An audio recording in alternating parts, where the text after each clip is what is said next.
So you have intermittent reinforcement, which is not reinforcing every response. And within that you have ratio and interval. The second kind of type of reinforcement you may use is continuous reinforcement, where we're going to reinforce every correct response. This is great for acquisition and target skills. It's great for new behavior plan target behaviors, where we're going to reinforce every desired behavior. It's great for difficult skills. And it's what we usually use social reinforcement during errorless learning. So an example right now for me is my son is learning how to swim. For my other two kids, every time they go underwater and move a little bit, I'm not telling them good job. I'm not telling them it's something they already know how to do. It's great. It's great they know how to do it. But for my little guy who's learning to swim, I am heaping on the praise every single time he does, because it's a new skill for him. It's difficult for him. Schedules of reinforcement in the RBT. As the RBT, I want you to be familiar with the schedule of reinforcement for the program is. Newer items or acquisition items should be reinforced continuously, each correct response. Newer behavior goals should also be reinforced continuously. But again, this could depend on the patient. I can't say that as an all-the-time rule, but for the most part, newer items or acquisition items are going to be reinforced continuously. Variable reinforcement keeps behavior strong, but fades out reinforcers. Remember, in variable reinforcement, you're not being reinforced for every correct response. This keeps behavior strong, but we can fade out reinforcers over time. Just like we fade out prompts, or extra stimulus prompts, or extra help, we can also fade out reinforcement. After all, as good as this world might sound, we're not going to be following people around M&Ms and saying, great job for every single thing they do. So again, we have to fade out reinforcement, and variable reinforcement is a great tool for that. Our society mostly is based on variable reinforcement. If you think about paychecks are a variable reinforcement that's based on a fixed interval, right? After a certain amount of time, you get reinforced. Okay?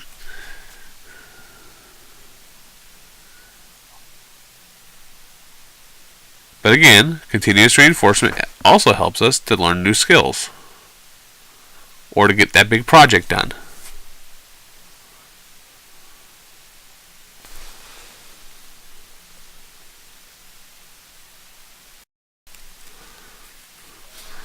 Another thing I want you to understand is you can use more than one at a time for different types of reinforcement.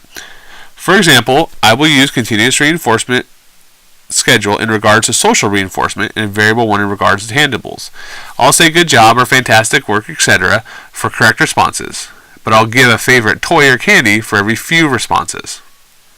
And likewise, when I work with older patients, or I work with patients who obviously know how to do some things or have already got a lot of skills in repertoire, I'm not going to reinforce them every single time with things. I'm going to give them variable reinforcement. But again, as the RBT, it is your job to be familiar with that in the protocol, but to also understand the kind of thinking behind this. Another thing I want you to realize is that variable reinforcement schedules work well to maintain good behavior, and we discussed that already, but they also work just as well to maintain undesired behavior. Remember, variably reinforced behavior persists because it pays off every once in a while. My daughter actually has a pretty big issue with this. Okay, she will ask and someone will tell her no, but because in her learning history, if she's persistent and she asks again maybe a couple minutes later, or puts on those cute eyes or whatever she does, every once in a while her continuing to do that pays off. Okay, and I'm guilty of that, and grandparent stuff as well. But the point is that I've let that pay off every once in a while. Okay, once I realized that, I started to be a little more consistent in how I implement or consistent in how I responded. But the point being, though, is that variably reinforced behavior will persist because it pays off every once in a while. Just like my daughter, the individual may keep pushing until they get what they want, especially if that has worked in the past. Okay, this is why consistency is highly important in intervening on problem behavior. This is why we strive to be as consistent as possible in implementing the behavior plan.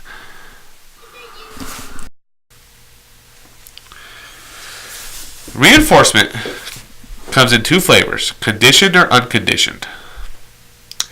Unconditioned reinforcement does not require learning history to have reinforcing qualities. Think of it as a more inherent thing. Things such as food, warmth, water, Some forms of human interaction. These are unlearned. We're kind of born with them. You can think of it kind of as an innate thing to innate. These are also known in ABA terminology as a primary reinforcer.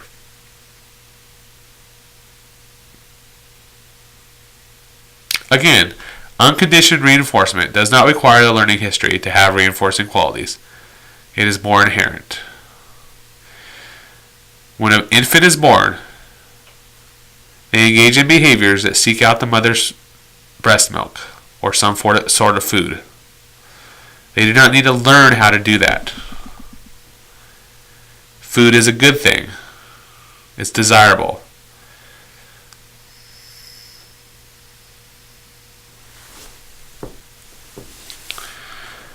Conditioned reinforcement. This requires a learning history.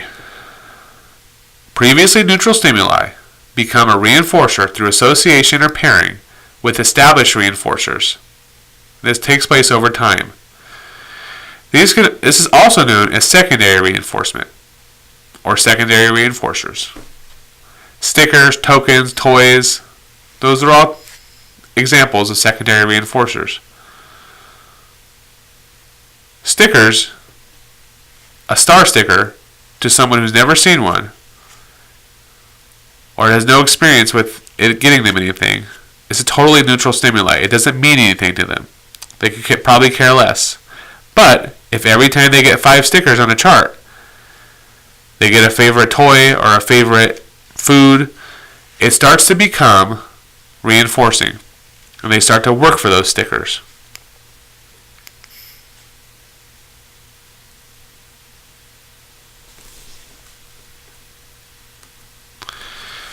A special kind of conditioned reinforcer is a generalized conditioned reinforcer. This is paired with many conditioned and unconditioned reinforcers. Money, tokens, points are examples of this. Remember, money, a $20 bill to someone who's never seen it, is going to be neutral. Doesn't mean anything. For example, when my 2-year-old, when we were getting him a birthday present, a $20 bill would have meant nothing to him. He didn't care about that. He didn't understand at that time that money got him anything. My 10-year-old would have loved the $20 bill because he knows what it means. To my 2-year-old, money was a neutral stimulus. But now that he's a little bit older, he totally understands what it means. Because money has been paired with being able to buy lots of things, such as food, an unconditioned reinforcement, toys, conditioned reinforcers, and much more. The point is that when I say a generalized conditioned reinforcer, that just means it's been paired with many conditioned and unconditioned reinforcers. As an RBT, you will probably work with patients who have some form of token economy. If you think about our society, we live in a giant token economy. We get some sort of stimulus, usually money, our paycheck, after working for a little while. We're not reinforced for every single day at work. We're not given money for every single day at work. Instead, over time, we earn it. We get that money, then we exchange it for goods. In a token economy and an ABA intervention, conditioned tokens are used as reinforcement. These conditioned tokens are conditioned by trading them in for reinforcer. Tokens become the reinforcer that we deliver for correct responses. Tokens being the reinforcers can be a very good thing. They're easier to deliver. We don't have to give them an M&M every time or a toy every time they get a correct response. It also allows us to spread out big reinforcement delivery, delays the reinforcement delivery. We don't have to provide items or activities all the time or after every correct response. They wait to earn them with tokens. And in this way, it's a little more natural. A lot of kindergarten classrooms, and a lot of classrooms in general, will use token economies for the class to earn, like prizes or parties. And, again, it's a little bit more like our natural society. And it also improves the person being able to wait for reinforcement.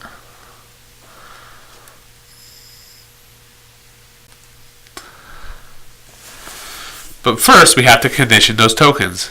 We have to make sure they mean something. The analyst, at first, may set it up where they are trading those tokens in a lot, maybe even after every trial or after every program. Because we have to condition them. We have to make sure the person understands that those tokens mean something. Then gradually, we're going to require more and more responses to gain the tokens, and or require that person to have more tokens to gain things. Again, there's a lot of minutiae to this, but the big idea is that we have to condition those tokens first. We have to make sure they mean something. Imagine giving a patient 100 tickets, but never letting them buy anything with it. Those tickets would become totally meaningless. They'd be totally neutral. They don't mean the person is not going to work for them. But if they know that tickets can be turned in for prizes or for breaks and stuff like that, trust me, those are going to become conditioned and they're going to want to work for them.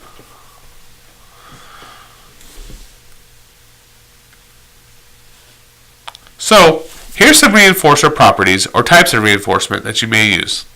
Edibles. Food, right? Skittles, grapes, jelly beans, chocolate chips. When we're using edibles as reinforcers, we want to be able to make sure, especially for items that may not necessarily be healthy food, we can break them up. M&M minis, for example, I prefer to use M&M minis versus regular M&Ms because they're much smaller. Likewise, if I'm going to use, let's say, a donut, I could probably make a whole donut last an entire session. We're not going to give them the whole donut after 10 correct responses, but maybe just a little piece. The point is, remember, we want to be able to make them small enough, the pieces, so that the person doesn't become satiated on them. And we don't want them eating 5 candy bars in the session either. So we're going to want to make sure we're breaking the pieces up. Sensory reinforcement, such as massages or odd textures, cush balls, brushes, those can also be very effective, especially with our patients that have some sensory issues. Tangibles or toys, or other things. Tangible just means something they can hold or feel or engage with. Example tangible items might be toys or trinkets, a favorite object, stuffed animal, whatever. Basically, it's something they can hold or feel. We can provide that to them for correct responses. Access to activities or stuff like that. Games, sports, recesses. And finally, social reinforcers. Interaction, hanging out, getting to talk about something. With some of my older patients, I'll use talking about video games as reinforcement. I won't talk about video games at any time during the session unless they get a certain number of trials correct.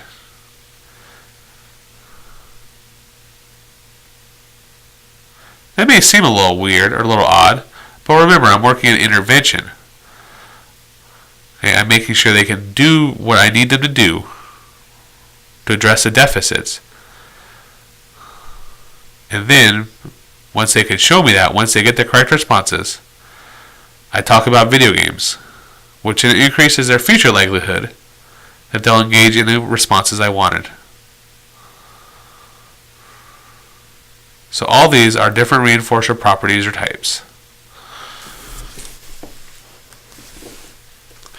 But remember, reinforcers are going to vary among people. What one social reinforcement might look like for one person is going to look totally different for another person. What one person likes as far as tangibles are concerned, another patient is probably going to be totally different. It's going to be very idiosyncratic. I cannot say for sure that my favorite toy would work over with this other patient. We just don't know. Reinforcement is determined by its effect on the behavior. If you give a person a favorite or this particular toy for something and they increase their behaviors, then we can know that toy is a reinforcer. So how to find reinforcers? We can ask others, but this could be problematic and the reports may not be accurate. Although I have to say they're probably going to be a little more accurate if you're talking to another technician on the case. We can do general preference assessments, providing choices for the individual and what they want to work for. We're going to go into a little more detail about what this means. We can also do reinforcement sampling, where we allow free access to items and see if they play or use the item. Basically, you are allowing them some access to see if they like it.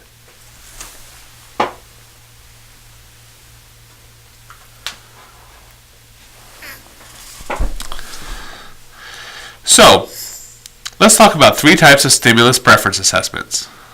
The first one is we ask the patient. Open-ended, what would you like to work for?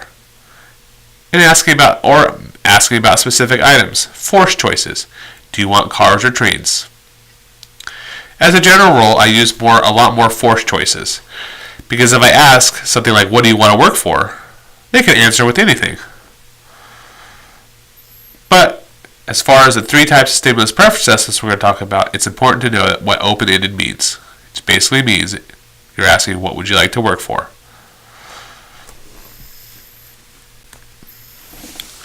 There's also something called the free operant observation. Okay, that sounds complex, but really what it means is that the patient has free access to a range of activities and reinforcers. All are available and can be seen. Items are not removed. This can be done in a very contrived or very naturalistic way.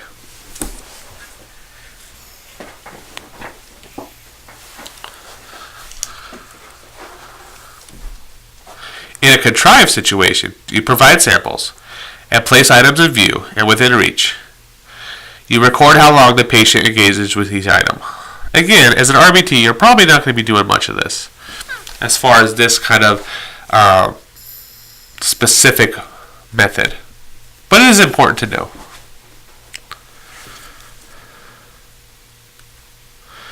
Also, you have naturalistic one, where we use the everyday environment and don't really intrude. We're kind of like being a fly on the wall. We observe and see what items they play with and how long they play with it or interact with each item. The only real difference is that you're just kind of letting it flow. Maybe go to a playroom and see what happens. You don't have to get the items out. You just see what the person goes for.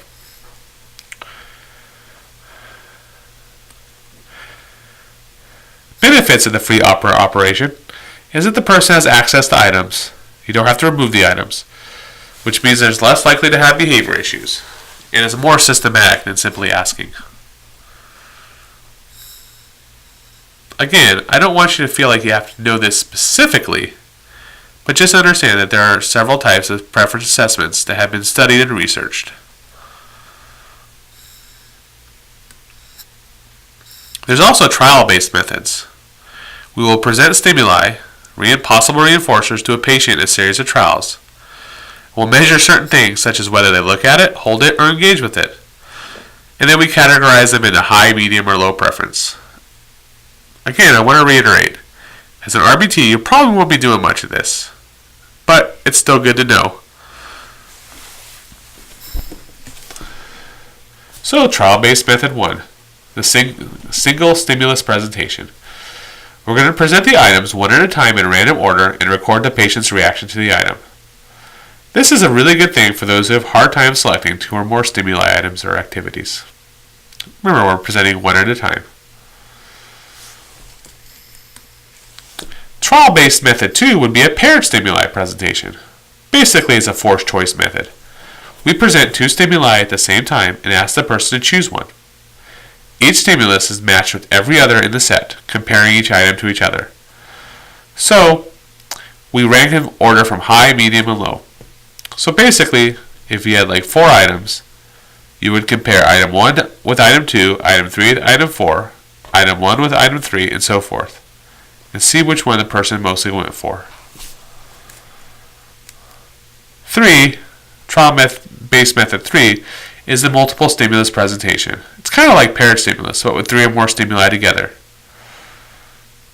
You begin by asking something like, which one do you want the most, and then repeat through the items. Again, I want to reiterate, as an RBT, you're probably not going to be doing much of this. You're going to be simply asking the individual or patient, which one do you want to work for, the blue one or the green one? Do you want the candy or the melon? Okay, do you want the toy train or the toy car? Before trials. But it is important to know that there are systematic methods for preference assessments. In the end, as you get to know the patient, what you're going to find is that you will start to know what is reinforcing to them. It is your ultimate goal as an RBT to be able to work with that individual in an effective way. So you will get to know what actually works for them and be able to use it throughout the session.